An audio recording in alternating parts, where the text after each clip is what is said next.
Thanks for joining us today. Coming to you live from Seoul, I'm Lee-Jiun. We have plenty of fun business stories lined up for you this morning, so let's take a look at them. We're seeing a boom in what's called independent broadcasting, essentially one man doing it all. Why are people in love with this trend? Out of the 12 so-called creative economy innovation centers in the country, the one in Jeollanam-do province is looking to make a green transition for the area.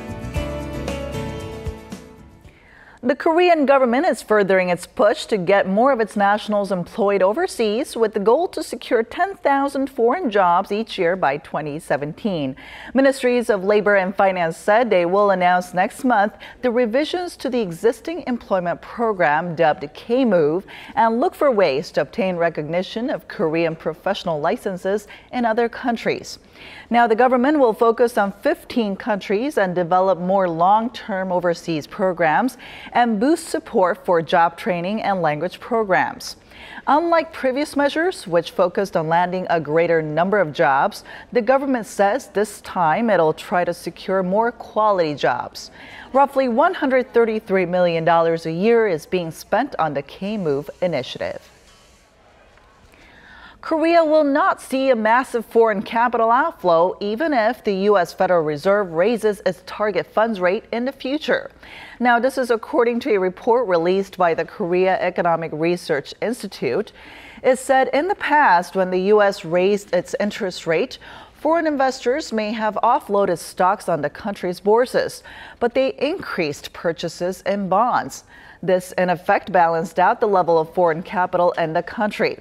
An analyst at the institute added that this is why Korea will have more room to focus on changes within the domestic market as opposed to fluctuations from the U.S. when deciding on the country's monetary policy. Korea is turning its eyes to what's seen as an industry with great potential, biochemistry, and it's using Jeollanam-do province, an area considered the heart of the petrochemical industry in the country, to make that transition. Through one of its latest creative economy innovation centers there, the government and companies are looking for new ways to produce more eco-friendly technology. Our Lee-Jiun has the story. This factory, located near the South Sea in Yeosu, uses cockle shells to generate biomass chemicals that can replace an import-dependent substance used for wastewater treatments.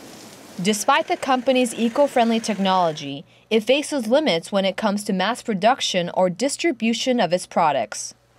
And this is where creative economy innovation centers step in, being designed to incubate promising small and mid-sized companies and give them the leg up they need. We want to fully support future entrepreneurs with innovative ideas and small and mid-sized startups with promising technology. There are currently 12 centers in the country, but what's unique about the one in Yeosu is that it aims to transform an area once heavily centered around petrochemicals to one that specializes in biochemistry. The sector that brings together the world of biology and chemistry is being eyed for its booming potential. 바이오 화학 산업은 세계 화학 시장의 약 10%, 150조 원 정도의 시장을 가지고 있지만 5년 후에는 300조 원, 10년 후에는 500조 원 규모 이상으로 급성장할 것으로 전망이 되고 있습니다. The Jeonnam Center in Yeosu comes as part of the country's efforts to wean off its dependence on petroleum and reduce carbon emissions. One of Korea's leading conglomerates, GS Group, the operator of oil refiner GS Caltex, has joined hands with the center to invest roughly $45 million to build a new biochemical plant in the area, set to open by the end of this year. The plant will use excess biomass produced in the region and turn it into high-value chemicals such as biobutanol and biopolymers. Lee Ju-young, Business Daily.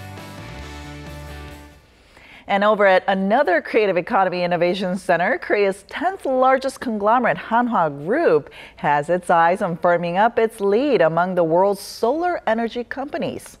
Now, it's launched a plan to build a cluster of solar enterprises together with small and medium-sized firms. Our Eunice Kim tells us about one of its key projects, which is to make a small island run entirely on renewable energy. A small island off of Korea's west coast, Jukdo is home to some 70 residents, and their electricity comes from 3 diesel generators. Aside from the noise and the exhaust, the residents' biggest headache has been the annual $81,000 cost to run them. Enter Hanwha Group with its wealth of knowledge and experience in solar power. It has committed to making Jukdo Island run on 100% renewable energy. The testbed is one of the projects launched by Hanwha Group and the government's Joint Creative Economy Innovation Center, which includes hundreds of small and medium-sized solar energy companies in the greater Chungcheongnam-do province. The world's largest solar cell maker also plans to inject more than $100 million in its quest to foster startups in the region. For small solar power companies like us, receiving support from a conglomerate will help greatly in making inroads into the global market, so we plan to be an active participant. Not stopping at plans to build the country's largest solar cell plant or solar business hub, Korea's 10th largest conglomerate also plans to invest in the central region's agriculture, forestry, and livestock sectors, helping them to produce value-added goods that can be sold at its high-end Galleria department stores. But the group's eyes for now are firmly fixed on nurturing solar energy as its next growth engine to propel Hanwha to become the world's top solar power company with a 10% global market share by the year 2020. Eunice Kim, Business Daily. Everyone can be a star these days, as one-man media have developed into a thriving industry here in Korea. And today we talk about one of the major platforms that had made this possible here in Korea, with our Kwon So-ah joining us in the studio. Good morning, So-ah. Good morning, Jiyoon. So I bet you know the children's song, 텔레비전에 내가 나왔으면 정말 좋겠네, 정말 좋겠네. Right. Of course, this translates into English, I wish I could be on TV. Oh, in fact, I sang this song a lot when I was young, according to my mom. Oh, I see. And actually, you know, it has become so easy for individuals to be on screen, maybe not on TV per se, but online. So let's take a look. 별빛이 내린다.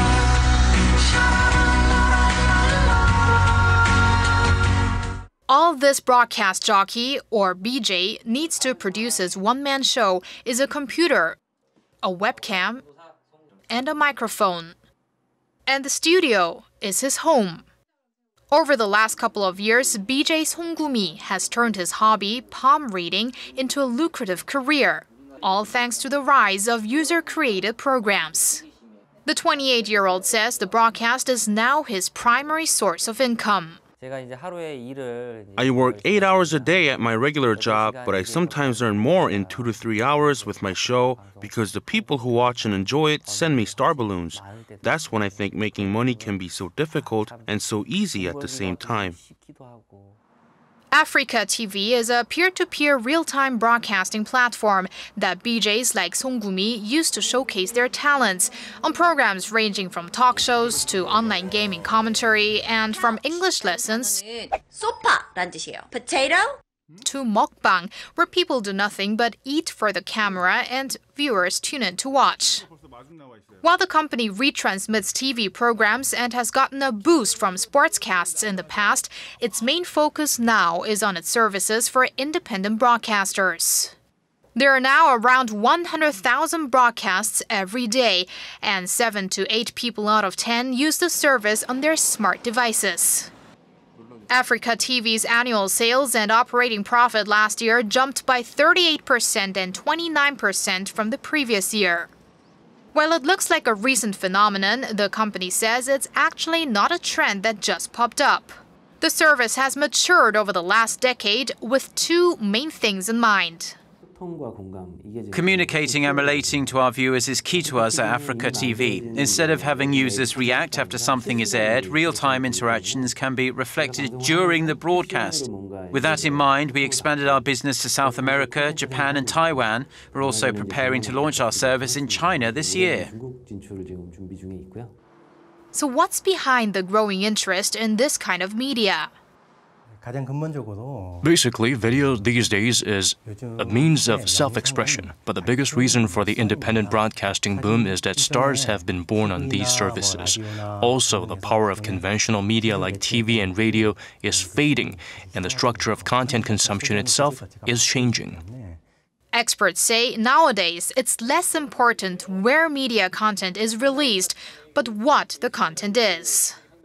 That's why the service is attractive even to people who have TV or radio experience, like commentator Daniel Kim. You can be whatever you want to be. If you want to be a singer, if you want to be a writer, everything's up to you. You can be flexible. You can be more creative.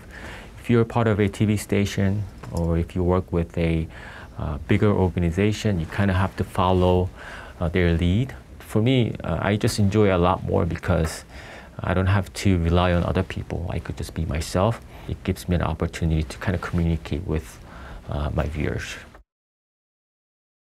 You know, being a BJ looks like it's so much fun, especially you're getting a good deal of money out of this. Well, tell us a little bit about the star balloon system. You mentioned it a little bit before. Sure. Well, one star balloon is equivalent to around 100 won, and some of them earn up to tens of thousands of dollars a month, not a year, a month. Wow, that's incredible. But I bet not all of the star balloons go to the BJs themselves. Right. The BJs and Africa TV share this amount, 7-3 or 6-4. That depends on the popularity of the BJ. And 60% of the company's revenue comes from this unique gifting system. But star BJs also get to channel a lot of advertisements, which is, of course, another big source of income. So people pay these stars because they like the content. It seems a lot similar to how we like content on Facebook. Only if this is real money, right? It involves real money, not just likes on Facebook. Of course. Well, it looks like there's plenty of room to grow, though, in this industry. Right, especially because experts say that the industry revolving around internet media is one of those that are least affected by the economy. So that would be an industry that would not be affected by the MERS virus, because a lot of sectors these days are worried that it could have economical effects. So yeah, this is an industry that doesn't need that much investment, and so everyone can be a part of this one-man media boom, of course. But then not everyone should jump into it, because what really matters is good content, right? Of course. All right, thank you so much for coming in today, Soa. Thank you. And that wraps it up for today. Hope you have a great start to your week, and I'll be back tomorrow with more. Thanks for watching, and bye-bye for now.